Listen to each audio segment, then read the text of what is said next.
Hey everyone, welcome to Judging for the Win. I'm Dave, and this is my daily ruling.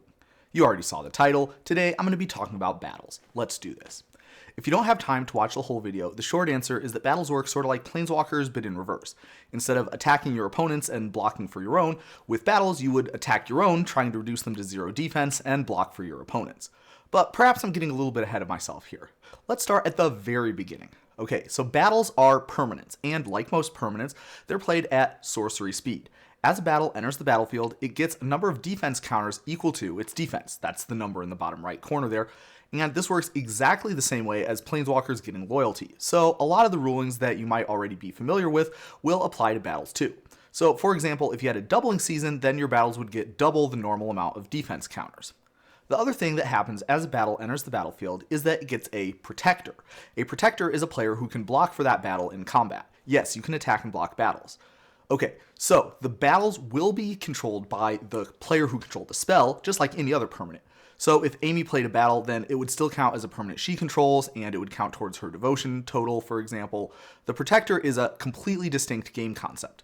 The controller of the battle chooses its protector, but each type of battle has its own type-specific rules for who can be the protector. Right now, all the battles that have been printed so far are sieges, and sieges need to have one of the controller's opponents as the protector. But if there's other types that are introduced in the future, well, then they might have different rules about that.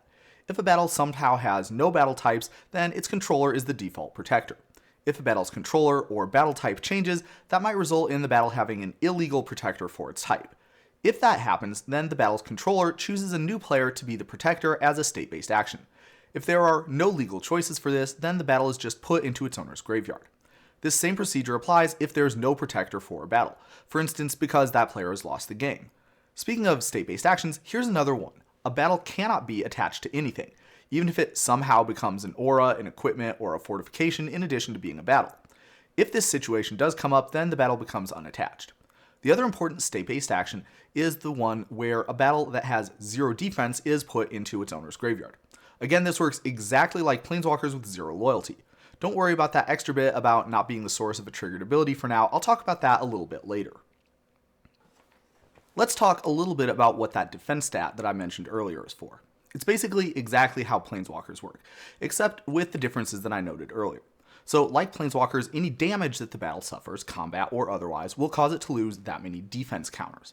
Some spells and abilities can specifically target battles for damage, and stuff that can damage any target can hit battles too. If you're declaring attackers, and one of the players that you could attack is the protector of a battle, then you can declare any of your creatures to be attacking that battle.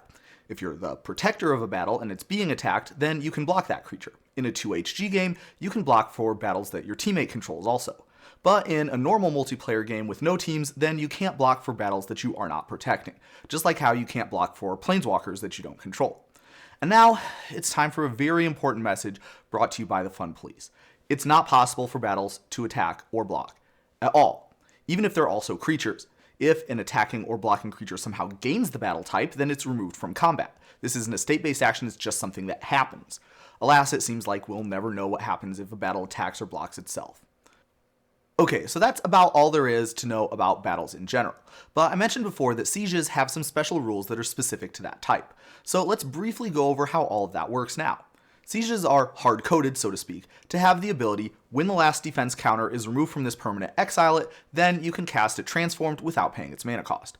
A couple of things to notice about this. First, this counts as casting a spell, so it interacts with all the normal things that interact with casting a spell. The battle can be countered, it contributes to your storm count. If there's something that imposes an additional cost to casting that spell, then you need to pay it. Perhaps the biggest thing to point out here is how utterly Teferi hoses battles. Like Suspend and Cascade, sieges instruct you to cast them during the resolution of an ability. This isn't a time when you could cast a sorcery, so the instruction to cast it, transformed, cannot be performed. The result is that the siege remains on the battlefield and then gets put into your graveyard the next time state-based actions are performed. Remember that line in the state-based action that says that it isn't performed if the siege is the source of a triggered ability that's still on the stack? This is why that's necessary. Otherwise, sieges could not be cast transformed, because this state-based action would bin them with that trigger on the stack. Another thing to note is that yes, the thing that lets you cast a siege transformed is in fact a triggered ability, which means that it can be responded to, for example with a stifle or with something that destroys the siege. You can even blink it to make it come back with its front face back up and the defense counters reset. Also, let's notice that this trigger only goes on the stack if the battle gets to 0 defense. If the battle dies for some other reason, nothing special happens. A final thing that I wanted to point out about this process is that it does not count as transforming, which is why Corruption of Tawashi needed that extra line in there about a permanent entering the battlefield transformed to be able to trigger off of this. Interestingly, the sieges that exist now are all transforming double-faced cards, based on the markers in their top corners. So that means that there's no rules reason why they couldn't just transform in place. Well, at least the ones that are permanents on both sides could do that. This means that if you were to play a Moon Mist against a Grandmother Ravi Sengir, then it will get reset into an Invasion of Golgotha. Pretty cool, right? But that's all I have for you today. How did you do? Join me again next time for another daily ruling, but until then, I hope you have a great day.